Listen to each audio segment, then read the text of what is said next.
Creo que la mayoría nos hemos preguntado en algún punto de nuestra vida, ¿cuál es mi propósito en este lugar? ¿Cuál es mi propósito si es que tengo uno en esta tierra? Esto es algo de lo que ya estuvimos hablando en algunos videos pasados. Algunos buscan su propósito o creen que se encuentra en los títulos, en los alcances académicos, otros en dinero, ganancias materiales, asuntos materiales, otros en aprobación, y así como ellos, pues en muchas cosas distintas. Pero la Escritura nos da una verdad poderosa. Efesios 2:10 dice: porque somos hechura suya, creados en Cristo Jesús para buenas obras, las cuales Dios preparó de antemano para que anduviésemos en ellas. De esto que somos hechura suya ya hemos hablado también.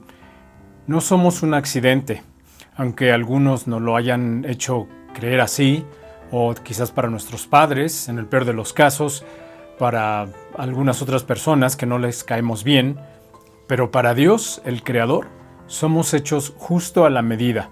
Somos una obra de arte y creados con toda su intención. Esto es lo que significa hechura suya, de la palabra poema, que viene la palabra nuestra poema, es decir, una obra de arte, únicos, perfectos para su propósito. No somos improvisación, no somos accidente, somos diseño. Y cuando hablamos de propósito, no estamos hablando de inventar algo, sino de descubrir lo que Dios ya puso en nosotros. Primero, Dios no se equivoca al diseñarte. Hay algo que amas hacer, que te encanta hacer. Hay algo que te da vida, que te motiva cada día. Hay algo que cuando lo haces el tiempo se detiene. Y además hay algo que haces con naturalidad. Otros lo ven como talento. Tú lo ves como algo normal, como algo que se te da fácilmente. Esa combinación en ti no es casualidad. Mira a David, antes de ser rey, era pastor, amaba estar en el campo, sabía usar una honda, sabía tocar el arpa. Cuando llegó el momento de enfrentar a Goliat, no usó la armadura de alguien más. Se la pusieron, pero no funcionó. Usó lo que ya había cultivado en secreto. En 1 Samuel 17:20 dice: se levantó pues David de mañana, y dejando las ovejas al cuidado de un guarda, se fue con su carga como Isaí se lo había mandado.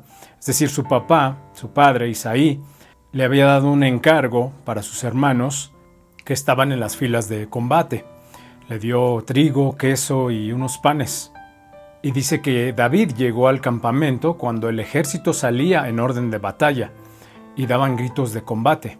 El verso 24 dice: y todos los varones de Israel que veían a aquel hombre, refiriéndose a Goliat, el gigante, dice que huían de su presencia y tenían gran temor. El verso 26 dice: entonces habló David a los que estaban junto a él, diciendo: ¿qué harán al hombre que venciere a este filisteo y quitare el oprobio de Israel? Porque ¿quién es este filisteo incircunciso para que provoque a los escuadrones del Dios viviente? David había escuchado el tipo de recompensa que se le iba a dar a aquel hombre que se enfrentara a Goliat y lo venciera.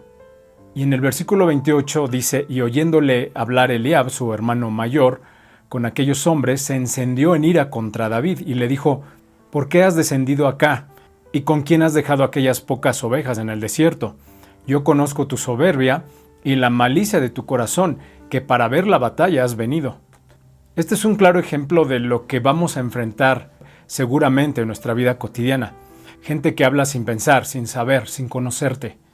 Te van a decir: conozco tus intenciones, tu forma de trabajar, tu forma de dirigirte, aunque no te conozcan. A David le dijo su hermano mayor: sé que viniste por morbo, para ver la batalla. Y en el verso 30 en adelante dice que David se apartó de él, es decir, se apartó de su hermano, se fue. Pero alguien había escuchado lo que David había dicho, y se fueron a decirle a Saúl, al rey Saúl. Entonces Saúl llamó a David y lo hizo venir hasta él. Y entonces, mucho ojo acá, dice que David le dijo a Saúl, es decir, un adolescente de unos 17 años se cree que tenía en ese entonces David, acercándose, el pastor de ovejas, al rey de Israel, el comandante en jefe, David, el pastor, le dijo a Saúl: no desmaye el corazón de ninguno a causa de él, refiriéndose a Goliat, el gigante. Tu siervo irá y peleará contra ese filisteo. Y dijo Saúl a David: no podrás tú ir contra aquel filisteo para pelear con él, porque tú eres un muchacho, y él es un hombre de guerra desde su juventud. Y entonces David respondió a Saúl: tu siervo era pastor de las ovejas de su padre, y cuando venía un león o un oso, y tomaba algún cordero de la manada y se lo llevaba, yo salía detrás de él, y lo hería y lo liberaba de su boca. Y si se levantaba contra mí, entonces yo le echaba mano de la quijada y lo hería y lo mataba. Fuese león o fuese oso, tu siervo lo mataba. Y este filisteo incircunciso será como uno de ellos, porque ha provocado al ejército del Dios viviente. Y agregó David: el Señor que me ha librado de las garras del león y de las garras del oso, Él también me librará de la mano de este filisteo. Y dijo Saúl a David: ve y que Dios esté contigo. Fíjense, qué casual. Que Dios te acompañe. Y entonces Saúl hizo algo impensable. Dice la Escritura que Saúl vistió a David con sus ropas y puso sobre su cabeza un casco de bronce y le armó de coraza, es decir, le puso una armadura, como los demás. Y ciñó David su espada sobre sus vestidos y probó andar, es decir, probó caminar. Quiso caminar con tanto peso sobre él, dice, porque nunca había hecho la prueba. Y entonces le dijo David a Saúl: yo no puedo andar con esto, porque nunca lo practiqué. Aquí hay una gran enseñanza. Cuando caminamos no podemos caminar con la identidad de alguien más, porque no nos queda, no es lo nuestro. Tenemos que ir con lo que tenemos. No podemos adaptar la identidad de alguien más, porque Dios te creó con la tuya propia, y eso es suficiente para cumplir tu propósito para Dios. Eso es lo que tienes, es lo que eres, tu carácter, tus virtudes, tus errores. Tal como eres, Dios te usa para derrotar a tus propios gigantes. No necesitas más, solamente ir de la mano de Dios con lo que Dios te ha dado. Eso es todo lo que Dios necesita de ti. Y entonces dice que David echó de sí aquellas cosas, es decir, se despojó, se quitó todo lo que le habían puesto. Y tomó su cayado en su mano. El cayado es el bastón que lleva el pastor para cuando una oveja se aleja un poco, la jala. Tiene un cierto tipo como de gancho en un extremo y de ese modo jala a las ovejas. Entonces David tomó su cayado y dice que escogió 5 piedras lisas del arroyo. Recordemos que la batalla se estaba dando en un valle. De un lado estaba un monte donde estaba el ejército de Israel y del otro lado los filisteos. En medio pasaba un arroyo. De ese lugar fue donde David escogió 5 piedras lisas y dice que las puso en su saco pastoril, en el zurrón que traía, y tomó su honda en su mano y se fue hacia el filisteo. Y el filisteo venía andando y acercándose a David, y su escudero delante de él, como si necesitara escudero. Recordemos que Goliat, el gigante, era un tipo de casi 3 metros de altura. Y cuando el filisteo miró y vio a David, le tuvo en poco, porque era muchacho, era rubio y de hermoso parecer. Y dijo el filisteo a David: ¿soy yo perro para que vengas a mí con palos? Y maldijo a David por sus dioses. Dijo luego el filisteo a David: ven a mí y daré tu carne a las aves del cielo y a las bestias del campo. Y entonces David también tenía algo que decir al filisteo. Le dijo: tú vienes a mí con espada y lanza y jabalina, mas yo vengo a ti en el nombre de Jehová de los ejércitos, el Dios de los escuadrones de Israel, a quien tú has provocado. Es decir, ya no tienes salida, te metiste con Dios, ahora vas a sufrir las consecuencias. David sabía que con un cayado y con 5 piedras en su honda no iba a derrotar a un gigante, pero él sabía que de la mano de Dios obtendría la victoria, porque Dios ya se había manifestado en la vida de David muchísimas veces, tal y como Dios se ha manifestado a tu vida. Y entonces David, hablando a Goliat, le dijo: tú has provocado al Dios de los escuadrones de Israel. Así es que Dios te entregará en mi mano. Mire, ya lo estaba profetizando en ese momento David. Dios te entregará hoy en mi mano, y yo te venceré, y te cortaré la cabeza, y daré hoy los cuerpos de los filisteos a las aves del cielo y a las bestias de la tierra. Y toda la tierra sabrá que hay un Dios en Israel, y sabrá toda esta congregación, hablando del pueblo de Israel, que el Señor nos salva con espada y con lanza. porque del Señor es la batalla, y Él os entregará en nuestras manos. Dios entregó la victoria a David. David venció con lo que ya tenía. Aunque a los ojos del resto del mundo era poco y lo minimizaron, Dios se encargó de demostrar al mundo entero que con lo que tengas en la mano y con una fe inquebrantable, lograrás derrotar a cualquier gigante que se te ponga enfrente. David cumplió su propósito ese día de manera magisterial. Tu pasión y tu habilidad natural son pistas del propósito. Dios no te llamó a vivir la vida de otro, a nadie. Recuerda, la armadura de alguien más no te va a quedar. Dios te llama a florecer en el diseño que Él tejió específicamente para ti. Segundo, el propósito no siempre es espectacular, como en el caso de David, pero siempre es intencional. Muchos creen que propósito significa plataforma grande, pero propósito significa fidelidad en el lugar correcto, donde Dios nos pone, donde Dios nos llama. Moisés pasó 40 años en el desierto antes de liderar a Israel. Lo que parecía retraso era formación por parte de Dios. Lo que tú amas hacer hoy es la semilla de lo que Dios utilizará mañana. El propósito no empieza cuando todos te ven, empieza cuando decides ser fiel a lo que Dios puso en ti. Ahora, el verdadero problema, o más grande aún, no es descubrir el propósito. Obviamente descubrir propósito no es tan fácil. El verdadero problema no es descubrir el propósito, es aceptarlo. Aquí es donde el mensaje se vuelve profundo. Muchos saben lo que aman hacer, saben para qué son buenos, sienten ese fuego interno, pero tienen miedo. Miedo a que les digan algo, como eso no es en serio, ¿o sí? No vas a vivir de eso. ¿Cómo crees que vas a hacer eso? La Biblia dice en Proverbios 29:25, el temor del hombre pondrá lazo, mas el que confía en el Señor será exaltado. En otra versión dice, el miedo a los hombres es una trampa. El miedo a la opinión ajena es una jaula invisible. Y muchísimos, desafortunadamente, cambian su llamado por aprobación. Es decir, prefieren quedar bien con los demás que cumplir el llamado supremo.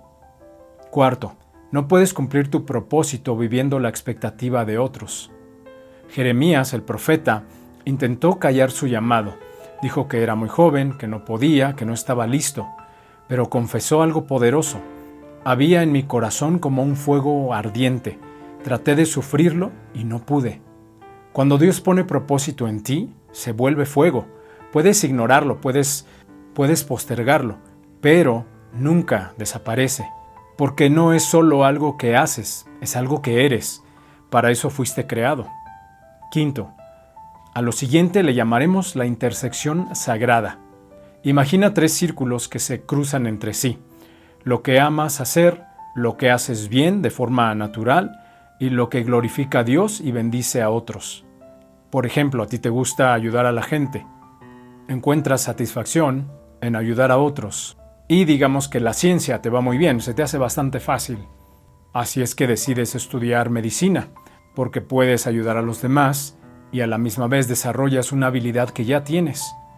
De este modo también glorificas a Dios bendiciendo a otras personas. Donde esos 3 puntos se encuentran, ahí hay un propósito. Lo más seguro es que ahí es donde se encuentra tu llamado, tu propósito. No necesariamente fama. Puede serlo, pero tal vez no. Y no necesariamente riqueza, aunque puede ser también. Pero lo que sí va a haber es plenitud en el espíritu, que al final es lo que realmente llena la existencia del ser humano. Habrás escuchado alguna vez de algún famoso que tenía mucho dinero y terminó con su propia vida. Eso es porque el dinero, la fama, las cosas materiales no llenan al ser humano. Cumplir tu propósito en la vida, eso es lo que te llena. Tu propósito en la vida, permíteme decírtelo, es impactar vidas con lo que Dios depositó en ti. Para eso estamos acá. Sexto, aceptar tu propósito requiere valentía espiritual. Aceptar tu propósito significa decir, Señor, confío más en tu diseño que en la opinión de la gente. Significa estar dispuestos a caminar diferente, a veces caminar solo, a veces incomprendido. Pero recuerda, Dios no te pedirá cuentas por lo que otros hicieron con su llamado, te pedirá cuentas por lo que tú hiciste con el tuyo. Eres responsable solo por tus propios talentos. Tal vez hoy estás en esa intersección. Sabes lo que amas, sabes en qué eres bueno. Sabes que cuando lo haces algo cobra vida dentro de ti. Y la pregunta no es, ¿será este mi propósito? La pregunta es, ¿tendré el valor de aceptarlo y llevarlo a cabo? No dejes que el miedo al qué dirán te robe el diseño divino de Dios para tu vida. Porque el lugar más seguro para estar no es el lugar más aprobado por la gente, sino el lugar donde la voluntad de Dios y tu diseño se encuentran. Ahí hay paz, ahí hay gracia, ahí hay propósito. Vamos a hacer esta oración de entrega y valentía juntos. Padre eterno, hoy venimos delante de ti, sabiendo y agradeciendo que no somos un accidente. Tú nos formaste con intención precisa. Pusiste dones en nuestras manos, pasión en nuestro corazón y un llamado que lleva a tu firma. Pero también confesamos que muchas veces hemos tenido miedo a no ser suficiente, miedo a fracasar, miedo a lo que otros puedan decir de nosotros. Hoy rendimos ese miedo a tus pies, renunciamos al temor que paraliza, renunciamos a la comparación, renunciamos a vivir buscando aprobación humana mientras ignoramos tu voz. Danos valentía para aceptar el diseño que sembraste en nosotros. Danos fe para caminar en aquello que amamos y que tú mismo colocaste en nuestro interior. Si el camino parece diferente, danos firmeza. Si hay críticas, danos paz.